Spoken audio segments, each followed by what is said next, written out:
So we travel into Black Africa to learn the story of the Nile Valley, a story generally told from Egypt.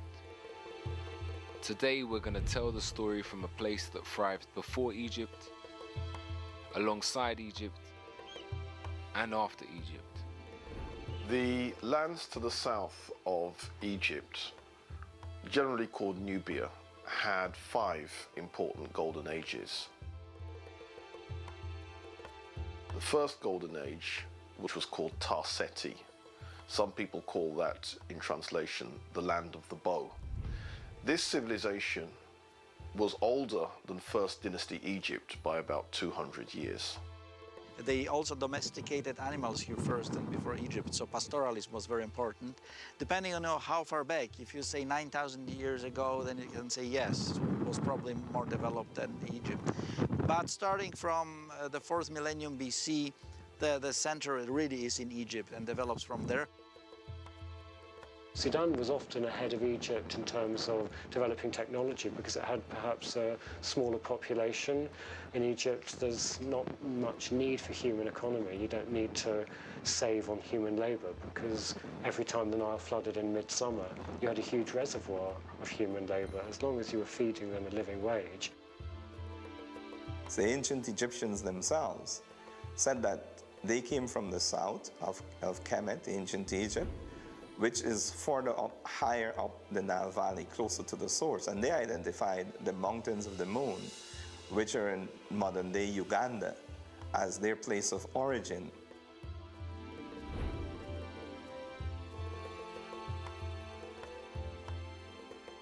Most historians now accept, even the European Eurocentric ones, that it is the movement of the peoples from the south to the north that gave birth to Kemet. However, what they fail to recognize that is not just the movement of these one set of Africans traveling from the south to the north, but also movements of other Africans coming from the west to the east. They met and collected together in what is now Kemet. That's why that civilization was so powerful, because it was a multicultural expression of the African experience. It was several sets of different Africans coming together in one place and creating a civilization.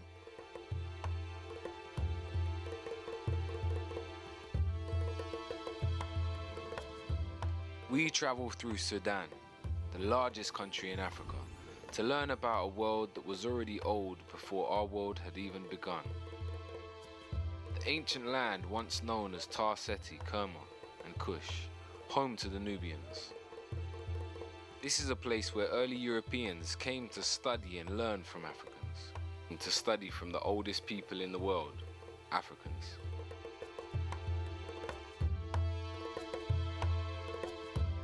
So when you hear recent discussions on who were the black pharaohs, referring in particular to the Nubian pharaohs or the Cushitic pharaohs, those pharaohs they often call black pharaohs in a way to try and distinguish them from the others, but they can't be, because as we said, all the early dynastic and intermediate pharaohs were black.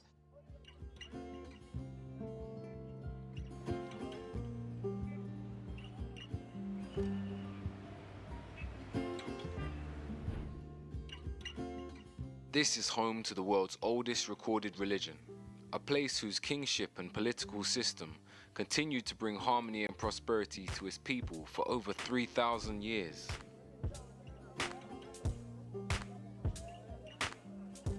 Today, Sudan is the largest country in Africa, rich in oil and other natural resources, but a country culturally split by the Arab African North and the African South.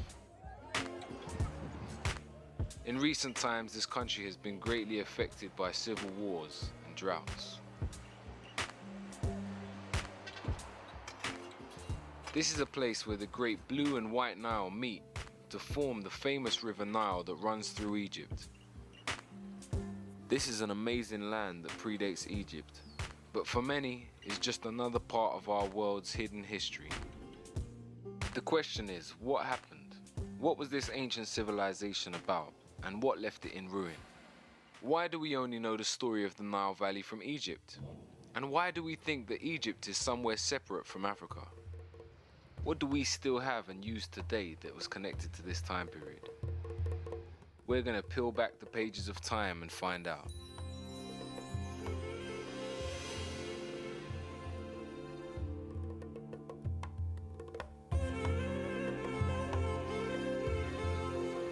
I'm standing here on ancient holy ground, in an area that was once part of the Napatan Kingdom.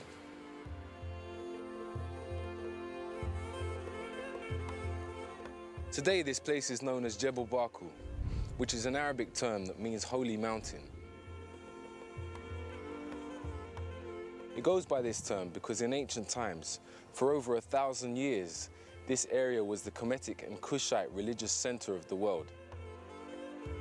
Home to the Nubians, ancient Egyptians, and other traveling Africans. Jebel Barkal is a very important site, both in the history of Kush and in the history of Egypt, or Kemet if you prefer. The mountain had a particular shape, and both the Egyptians and the Kushites regarded this mountain as the holy mountain. That's what the Egyptians called it, the holy mountain. So at Jebel Barkal you have this great ritual religious complex which is set up in a monumental form that we see first when the ruler of Kemet conquers it, when Thutmose III is building his great temple there, and then it continues, and it's in that area that Napata is.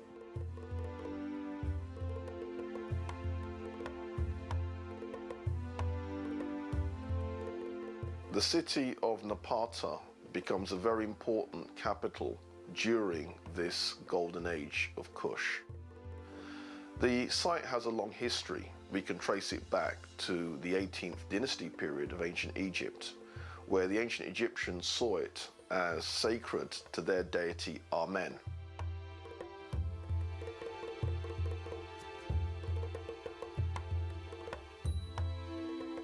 It's a really remarkable point in the landscape, and again, you have to be in the landscape, or you have to have the photograph of the landscape to understand how different it is and why it attracts attention.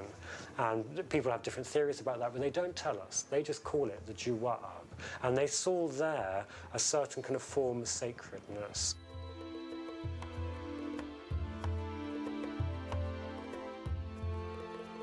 So the influence of the Sudanese Nubians in Egypt is quite clear, but on the other hand, the influence of the Egyptians themselves in traditions, in religion, is still people having different minds of is it originated from there, or is it being acquired or adopted as gods by the Nubians? So here at Jebel Barkal, in between Upper Kemet and Lower Nubia, we find much shared culture. And there's much debate around whether it started deep in Africa, at the heart of the Nile, and spread upwards, or if it started in the north of Africa, at the bottom of the Nile, and spread down into Africa. We must have in mind that these political borders were not there. But the boundaries were constantly shifting in any case, and there'd always been a lot of trade between these two separate states, if you like. When you talk about Lower and Upper Nubia, you're talking about a span of land where people have got blood relations, and they have got some sort of culturation and acculturation always happening there. There'd always been a very strong relationship, and to me, the more I look at the cultures from these two separate states, the more similar they actually become. And I think we need to try and move away from some of the images that we see that show Nubia in particular as a very different country. We know for a fact that, as I've said, there was a lot of trade between the two, and that also many of the people would move across the borders effectively over time. So there's always a very strong, close relationship, and at certain times, you know, they were the same thing. They were just one. It's like the relationship between America and England. England is the mother and father of America. The population of America are predominantly English American. The presidents of America are English American. Even though America is an expression of the European consciousness, the vast majority of people are European, the predominant power is the heritage that England has given it. The Americans acknowledge this. They trace their lineage, if they can, back to England and come back to here.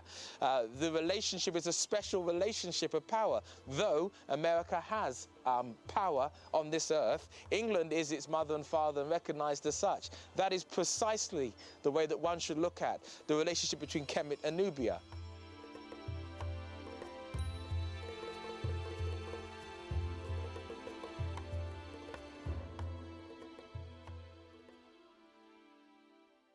The religion of the Kushites is quite interesting. One of the important deities was Amen. Now, Amen is the pronunciation that the Hebrews give it, and some scholars agree to use that pronunciation.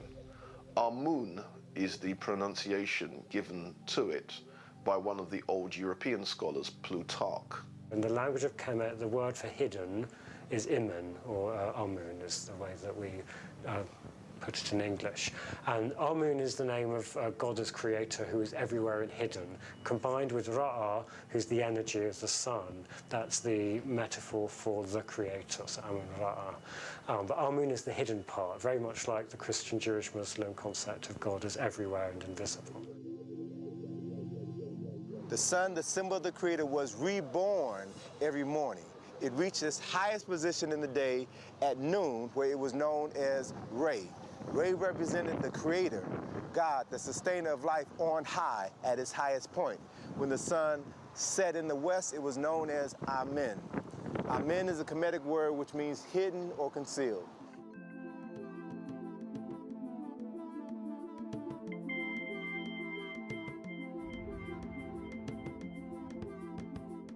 Amen was supposed to be unseen and therefore very all-powerful also, because Amen was responsible for creation. Amen was responsible for everything, knew everything, understood everything, could foretell everything, and so on, the great omnipotent and omnipresent divinity. At this religious center, one of the main temples that is still here to be seen today was a temple that was dedicated to Amun.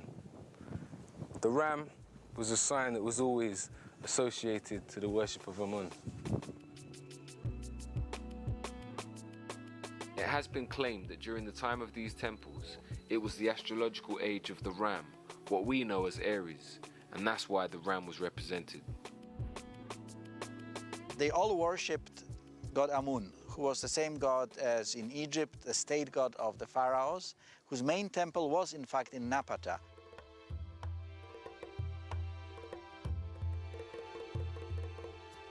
Their deity Amen, they make it quite clear. Amen is a deity coming from Kush. And then during the Kushite Golden Age, they resurrect that same belief system, and then they build monuments sacred to Amen, and then Amen's wife, or Amen's consort, Mut. Mut was the goddess of Amen.